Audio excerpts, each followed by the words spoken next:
অনেকে অনেকের দেওয়া কষ্ট সহ্য করতে না পেরে আত্মহত্যা করে। মনে রাখবেন, জীবনটা আপনাকে আল্লাহ দিয়েছেন, এটা আমানত। আপনার শরীরে যা কিছু আছে সব আল্লাহর দেওয়া আমানত। আপনি আমি কেউ মালিক নই। সুবহানাল্লাহ বলেন না। মোবাইলের মালিক আমি, চাইলে ভেঙে ফেলতে পারবো, কিন্তু হাতের মালিক আপনি আমি নন। সেজন্য কেউ হাত কাটলে কবিরা গুনাহ,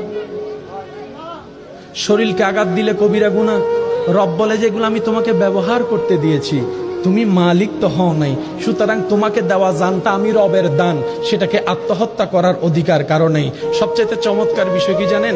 অনেকে যারা আত্মহত্যা করে দুনিয়াকে বুঝাতে চায় আমি মরে গেলেই তুই বুঝতে পারবি, আমি মরে গেলেই জগৎ বুঝবে আমার দামটা কি। তারা ঠিকই মরে যায়, জগৎ একদিন তাদেরকে আর ভুলে যায়। কারণ দুনিয়া এত ব্যস্ত, কেউ কাউকে মনে রাখার বেশি টাইম পায় না। একটু জানাজার নামাজে খেয়াল করে দেখেন, অনেক কষ্ট করে মানুষ একটু জানাজায় যায়, নামাজটা পড়ে আর দেরি করে না। কবরস্থান পর্যন্ত যাওয়ার মানুষের সংখ্যা দেখবেন যে একদম কম, কবর দেওয়ার সময় মানুষের সংখ্যা দেখবেন যে আরো কমে গিয়েছে।